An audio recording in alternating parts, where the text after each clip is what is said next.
I think I've already told you the answer to this, but it might be a helpful test of how much attention you were paying at the time. But there has always been, since the phrase first appeared in the outer recesses of social media, there has always been an extremely reliable way of working out that all talk of two-tier policing during the Farage riots last summer was, at best nonsensical and at worst downright dangerous, designed very deliberately to foster far-right claims that police services in this country, and indeed a criminal justice system that has been shown repeatedly and even found by official inquiries to be institutionally racist against people of colour, people with black skin or brown skin.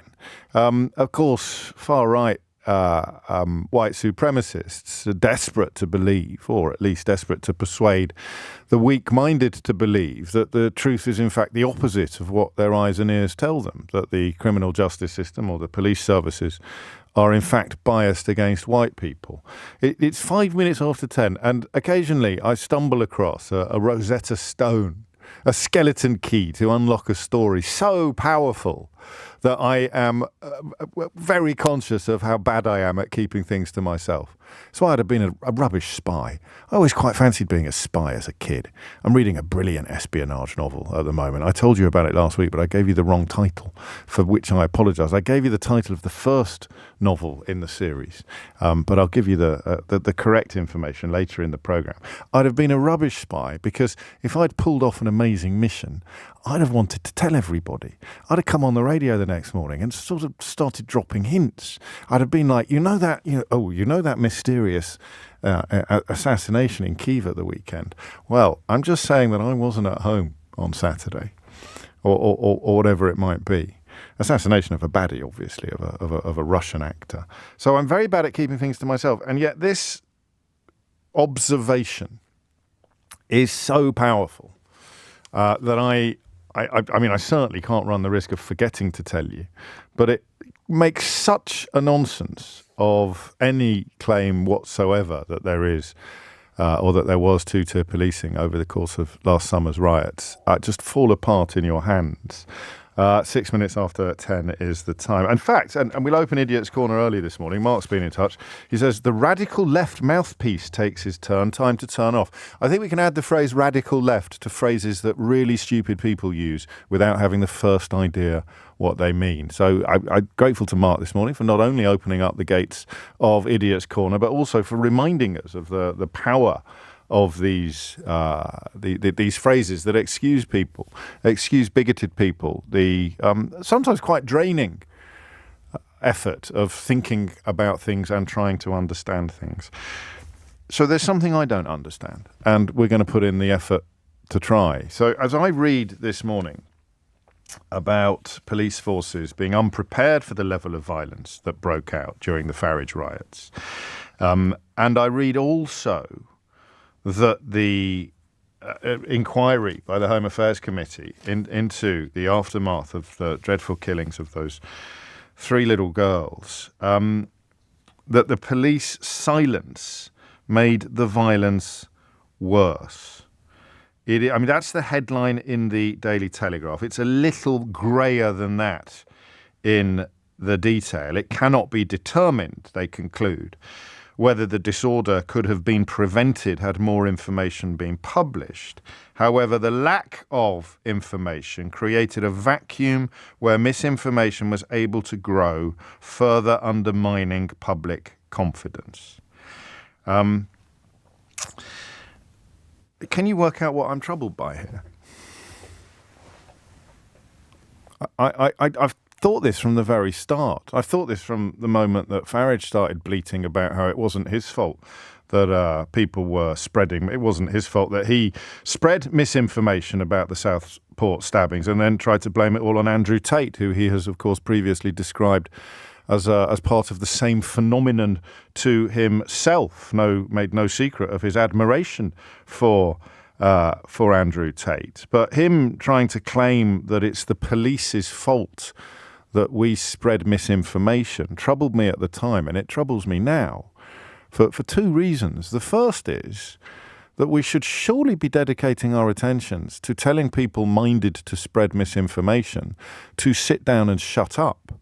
In fact, to even bring measures against people who could be shown in court to have incited violence by dint of spreading their misinformation. It seems to me, in a way, that you are coming at the problem from the wrong angle. You're coming at the problem from the wrong end. Oh, well, look, if the police don't go against operational procedures and reveal everything they know about somebody accused of a crime before anybody has even been charged, perhaps, but certainly before anybody has been brought to court, then I'm afraid that you're just going to... it's not our fault that we started spreading all sorts of lies about people having recently arrived here in a small boat, or people being asylum seekers, or people being Muslims. You can't... Listen, if the police won't tell us things that they don't particularly want to tell us, you can't blame us for making stuff up and lying about things. Do you see my problem? And I'm very, I don't think lonely is quite the right word, but I do seem to be paddling a fairly empty canoe on this one. And that's why the phone lines are open, because you could perhaps quite easily explain to me why I'm barking up the wrong tree on this and everybody else is barking up the right tree. If someone tells lies, I mean, look, the point about the old freedom of speech adage about shouting fire in a crowded cinema or a crowded theatre, you know that one, right? Everyone knows that one. So you say, oh, freedom of speech is wonderful. You must have absolutely unlimited freedom of speech. I say, what about if you stand up in a crowded theatre with it's only got 2 exits and you shout fire at the top of your voice, everyone pegs it for the exit. God, there's a phrase I haven't used since about 1984. Everyone pegs it for the exit. It even rhymes. God, it's dropping them all over the place today. Everybody pegs it for the exit, and some people fall over, and in the stampede, people get crushed to death or people die. So you can't shout fire in an empty cinema. It would be difficult to bring criminal charges, but it's a figure of speech for a reason. You tell lies that cause violence, you are responsible in part for that violence. So what would happen here? What would they stand up and say in the event of someone shouting fire in a crowded cinema, causing a stampede that leaves people dead, and then being asked to account for their actions later? Well, I think you'll find that the failure of the cinema to make regular announcements that it was not in fact on fire is the real reason that created the vacuum into which I could step and then shout fire at the top of my voice. This is, I think I'm on the right track, aren't I? Since when did we start saying, oh, if you don't do that, then the liars will have a field day? And when did we stop saying lying is bad, silence and punish the liars? Of course, it happened online. Of course, Elon Musk is the owner of the platform where it happened. Of course, Elon Musk has joined in with all of the claims that this would somehow stifle free speech, telling people not to tell lies that prompt other people potentially to set fire to hotels full of human beings doesn't strike me as stifling free speech. If they were telling the truth, we're nearly there, we're nearly at the problem, we're nearly at the thing that really, really troubles me about this whole story, this whole scenario. But we're not there yet. It's backwards, right? It's just looking at a problem that has been caused by people and trying to blame people who did not cause the problem. I'd love to know what police officers think about this. I'd love to know what lawyers think about this. We respect, said the committee of MPs, the Home Affairs Committee, to be precise. We respect the Crown Prosecution Service's commitment to minimising risks to successful prosecutions. That is why they often don't provide information to the public that they may have come across themselves, because it can limit a successful prosecution. It can prejudice a trial. But it is clear that neither the law on contempt nor existing CPS guidance for the media and police are fit for the social media age. And that, I think, is the point. And that might be the chink in the armour of my confidence this morning. My confidence that this is bad and or backwards. And the chink in the armour of my confidence might be the possibility or the plausibility of the criminal justice system keeping pace with the social media age. It's why, unfortunately, I find myself having to mention Elon Musk again this morning. If Twitter and other social media platforms were properly regulated, then potentially insightful claims would arguably have disappeared very, very quickly. Certainly back when I was on Twitter a lot before he took over, the regulation was not perfect, but it was pretty good. There were things you couldn't do. There were people who would be removed. If you were found, for example, to be in the business of spreading insightful lies, like Andrew Tate was on that during that particular episode, your account would actually be closed down. One of the first things Elon Musk did when he arrived in the building was to actually reinstall all of these provocative, often far-right accounts, all of these accounts dedicated to spreading often racist lies. They've all come back with a vengeance. They pay Elon Musk a few bucks a month and they can earn quite healthy livings from just endlessly posting CCTV footage of people in other countries committing crimes, as long as they're not white. Just don't publish any footage of any white people committing crimes. God forbid you do that. You'd let the whole cat out of the bag. So that's problem number one, and that is something you might be able to answer. Do I sound like a well-meaning dinosaur? Hocus pocus, I'm a diplodocus. Do I sound like a well-meaning dinosaur when I say I think that these systems should actually be able to deal with liars rather than change to accommodate and acknowledge the fact that if we don't change the way that we do things, the liars will win out. The liars will cause riots. I'd like to see the liars punished as much as the people who responded to the lies by taking to the streets.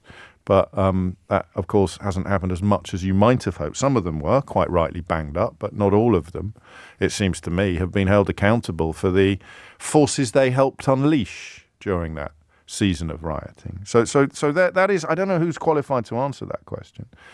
Hopefully you are. But is it actually the case that social media gets, it makes us, it's like a turbocharged version of that old line about a lie being halfway around the world before the truth has got its trousers on.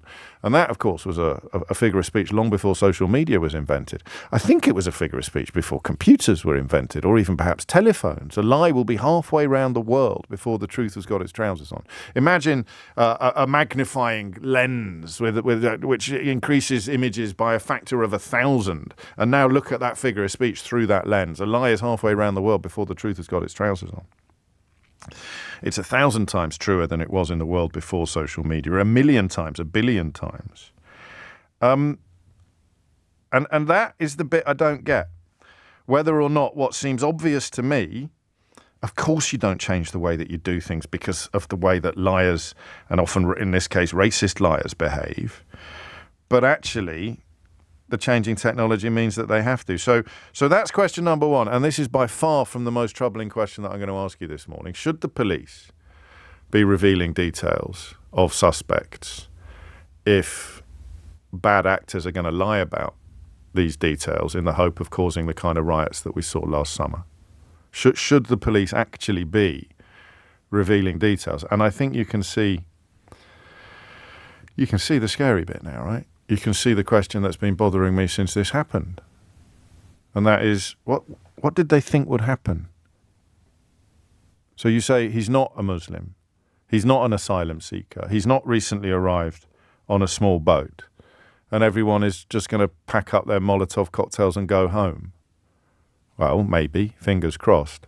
But what if he had been all of those things? I just worry that the subtext to all of these conversations is that if the man who committed these hideous crimes had been any of the things that racists obsess about endlessly on social media, a refugee, the massive majority of whom are entirely and utterly peaceful, a Muslim, the massive majority of whom are entirely and utterly peaceful, a small boat arrival, the massive majority of whom are entirely peaceful. What's the message that's being sent to the British public? If he had been any of the things that racist liars obsess about endlessly on social media, that it would have been okay to riot? I'm looking you in the eye now, because I think I might be going mad. I can't see how else this story breaks down, and I don't think I've heard anybody else ask this question. What makes this information so important? Answer, well, it would have calmed things down if they'd known he wasn't any of the things that they said he was. Well, what happens if he is? It's okay to set fire to emergency accommodation full of human beings if a former refugee or an asylum seeker or somebody raised in the Muslim faith has committed hideous murders in Southport. It's okay to attack entirely innocent people if the crimes committed over there on the other side of the country have been committed by somebody who fits into this demographic or this category or this pigeonhole. I can't see how else this story breaks down. 0345 6060 973. Should the police be revealing information of the kind that applies in this case, saying that he is a Christian, saying that he is not a refugee, saying that his family did not come across on small boats, or are they right to keep it quiet? And of course, contingent upon that question is the notion of whether or not technology has overtaken what would once have been fairly obvious principles, obvious at least to me. You don't change the rules because of how the liars will behave. You go after the liars. And then the second question, possibly one of the most worrying questions I've ever asked you. But do you agree with me? And I really want you to disagree. But if you agree, I want to hear your voice as well. Do you agree with me that the way all of this has been covered makes it sound as if, had the killer actually been a Muslim asylum seeker rather than a British citizen of Christian origin, then the riots somehow, in the minds of these people, including quite senior, quite high up people, then the riots would somehow have been okay or permissible. What am I don't think I'm missing anything. I ask you that question too often. It's false modesty. Oh, I don't understand this. Oh, what am I? I don't think I'm missing anything. I think that we're trying to reframe the rules to accommodate the racist liars.